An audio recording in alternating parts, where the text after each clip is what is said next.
Everyone, I am Kalpana Singh and welcome to our creative edge channel.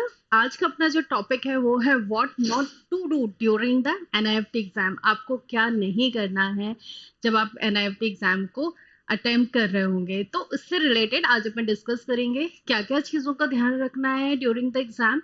ये सारी चीज़ें आज अपन कवर करने वाले हैं। तो जल्दी से स्टार्ट करते हैं और देखते हैं कि क्या नहीं करना है। सो फर्स्ट आपको क्या नहीं करना है, do not ignore a time management. Yes, this is a important part because क्योंकि हम है ना टाइम मैनेजमेंट नहीं कर पा रहे होते हैं। अगर हम टाइम मैनेजमेंट नहीं कर पाते हैं तो हम बहुत सारी चीज़ें हमसे गड़बड़ हो जाती है। मतलब हम कलरिंग फास्ट करने लगते हैं, कभी हम प्रपोर्शन बिगाड़ देते हैं। तो टाइम मैनेजमेंट बहुत इंपॉर्टेंट है। तो आपको क्या करना है, एलोकेट टाइम वाइजली। जो आपकी प्रायोरिटीज है, जो आपके सबसे सिंपल क्वेश्चंस रहेंगे, आप उनको first and leave a complex detailing for later. तो सबसे पहले आप इजी वाला पार्ट पहले कंप्लीट करेंगे, डिटेलिंग एंड कॉम्प्लेक्स वाला पार्ट आप बाद में करिएगा, जिससे आपको पता रहेगा टाइम मैनेजमेंट करने में आपको इजी रहेगा और आप पूरा क्वेश्चन अटेम्प्ट करके आएंगे बहुत अच्छे से। अदरवाइज क्या होता है, हम बहुत जल्दी उस चीज़ में जब हमारा टाइम जाने लगता है ना, हम बहुत सारी गड़बड़ करते हैं।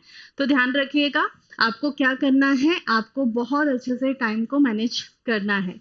नेक्स्ट आपको क्या करना चाहिए, सॉरी आपका do not make your sketch too small और टू बिग। यस, ये भी बहुत इंपॉर्टेंट है। बहुत सारे स्टूडेंट्स हैं कभी स्केच को बहुत छोटा बना देते हैं और कभी स्केच को बहुत बड़ा बना देते हैं। देखो, आपके पास एक लेआउट होता है, ओके। अब इसमें आपको इतना सा पार्ट कवर नहीं करना है। मतलब जब नेगेटिव स्पेस आपका ज्यादा नहीं होना चाहिए, आपका ये वाला पार्ट कंप्लीट कवर होना चाहिए। तो आपको क्या करना चाहिए, सो maintain a balanced proportion, fit your sketch neatly with in the given space. तो जो आपका गिवन स्पेस है उसमें आप प्रॉपर उसको फिट करिए। नेगेटिव पॉजिटिव स्पेस का ध्यान रखिए, बहुत ज्यादा ओवर क्राउडेड चीजें मत बनाइए और बहुत ज्यादा ब्लैंक स्पेस मत छोड़िए। ओके, सो नेक्स्ट वाले पार्ट में आते हैं हम लोग। Do not make a legible or the over complicated design. Yes, over complicated design बनाने की जरूरत नहीं है। आप बहुत फ्रेंडली रहिए अपने डिजाइन के साथ, जो सामने वाले पर्सन को भी समझ आए और आप भी उसको वेल तरीके से डिफाइन कर पाए। सो आपको क्या चीज ध्यान रखना है, keep it clear, well structured and aesthetically balanced. आपको ये चीजों का ध्यान रखना है, उसको बहुत नीट एंड क्लियर बनाना है, वेल स्ट्रक्चर बनाना है और आपको उसको बहुत अच्छे से बैलेंस्ड करना है। ये आपको जब एग्जाम आप उसमें कर रहे होंगे तो इन चीजों का ध्यान रखिए। नेक्स्ट आते हैं, नेक्स्ट है आपका do not forget to edit depth and perspective. Mostly क्या होता है, जब हमें कोई चीज नहीं बन रही होती है तो हम डेप्थ वाला पार्ट छोड़ देते हैं, बट प्लीज ऐसा मत करिए। आपका प्रोपोर्शन 2D में दिखने लगेगा और वो अच्छा नहीं दिखेगा। तो आप ध्यान रखिए, use a shading, gradient and overlapping elements to add a depth. Depth को ऐड करने के लिए आप शेडिंग यूज कर सकते हैं, ग्रेडियंट यूज कर सकते हैं, ओवरलैपिंग का यूज कर सकते हैं। ओवरलैपिंग से आपको चीजें ज्यादा डेप्थ में दिखती है। एलिमेंट्स, जो ओवरलैपिंग एलिमेंट्स होते हैं वो चीजों को और अच्छे से डेप्थ क्रिएट कर रहे होते हैं। तो इस चीज का भी ध्यान रखिए कि क्या नहीं करना है। अब नेक्स्ट आपको do not ignore a human figure if needed. क्या होता है, जब बच्चों से ह्यूमन फिगर, उनके लिए सबसे बड़ा टास्क है, राइट। जिनके लिए सबसे बड़ा टास्क है तो वो क्या करते हैं, अरे यार ह्यूमन फिगर को अवॉइड करिए। इफ नीडेड, इफ नीडेड तो आपको इसको करना है। नहीं आ रहा तो क्या करना है, use a basic shapes, circle, oval, cylinders to quickly structure human figure. जब आप इस तरह के स्ट्रक्चर को क्विकली बना लेंगे, अभी भी टाइम है, अभी भी नहीं आता है तो आप इन बेसिक शेप्स का यूज करिए, आपका ह्यूमन फिगर बन जाएगा। बट ऐसा मत करके आइए कि जहां पर नीड है और आप वहां पर ह्यूमन फिगर्स नहीं बना के आएंगे। तो इस चीज का ध्यान रखिए। नेक्स्ट आता है do not use too many dark outline. हम क्या करते हैं, बहुत ज्यादा आउटलाइन का यूज करने लगते हैं, मोटी मोटी सी लाइन बना देते हैं, उनका थिकनेस ज्यादा कर देते हैं। तो इस चीज का ध्यान रखना है कि आपको बहुत ज्यादा डार्क आउटलाइन नहीं बनाना है। Use a thin line, confident strokes. Confident strokes बहुत होते हैं, यानी कि ब्रेक लाइन का यूज मत करिए, सीधी लाइन का यूज करिए, तो it show a confident. Okay, so instead for the thick dark outline, outline को डार्क बनाइए।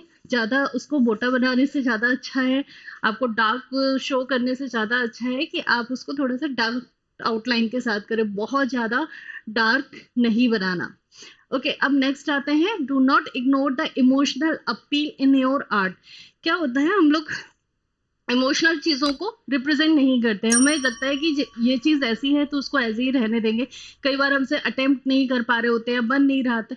लेकिन आप एक चीज़ का ध्यान रखें, एनआईएफटी इमोशनल चीज़ों को बहुत अच्छे से रिप्रेजेंट करता है, चाहे वो कलर के थ्रू हो, चाहे वो शेप के थ्रू हो, चाहे वो किसी भी चीज़ में। तो ट्राई करिए कि आप ये चीज़ें नहीं स्किप करें और इमोशनल अपील जरूर उसमें ऐड करके आए। Add a expression, movements, add a relatable scenario to make your art more engaging. तो अगर आप अपने जो भी सामने वाला पर्सन आपकी कॉपी चेक कर रहा है, अगर उसके साथ एक्सप्रेशन के साथ कोई आपका सिनेरियो आता है तो वो बहुत हैप्पी फील कराता है। ऐसा नेगेटिव मत करिए, जब तक उसमें पूछा नहीं गया। ट्राई करिए कि हैप्पी मोमेंट्स ज़्यादा डालें, या अगर उसमें नीड है कुछ अलग टाइप के इमोशंस दिए हैं तो नेगेटिव यूज़ करिए। ओके, अब नेक्स्ट और क्या नहीं करना चाहिए हमें, do not leave the paper mache और स्मज। यस, ये बहुत होता है। अगर आप बार बार पेपर में शेडिंग कर रहे हैं तो बहुत मैशे नहीं दिखना। Presentation is a important part for your drawing, because क्योंकि प्रेजेंटेशन ही सब चीज़ है, आपका फर्स्ट इम्प्रेशन ही सब अच्छा जाना चाहिए। तो मैशे मत करिए चीज़ों को। याद रखिए, यूज अ टिश्यू और scrap paper under your hand. देखो, कोई भी आपको जो भी वाइट पेपर या कुछ भी पेपर हो, जब आप कोई भी चीज फिल कर रहे हो, स्पेशली पेंसिल शेडिंग कर रहे हो, तो आप उस पेपर को हैंड के नीचे रखे, जिस एरिया को आप फिल कर रहे हो उससे स्मर्ज नहीं होगा। तो इस चीज का ध्यान रखिए। Okay, next, do not ignore proper labelling if required. Use a small neat label with arrows where necessary.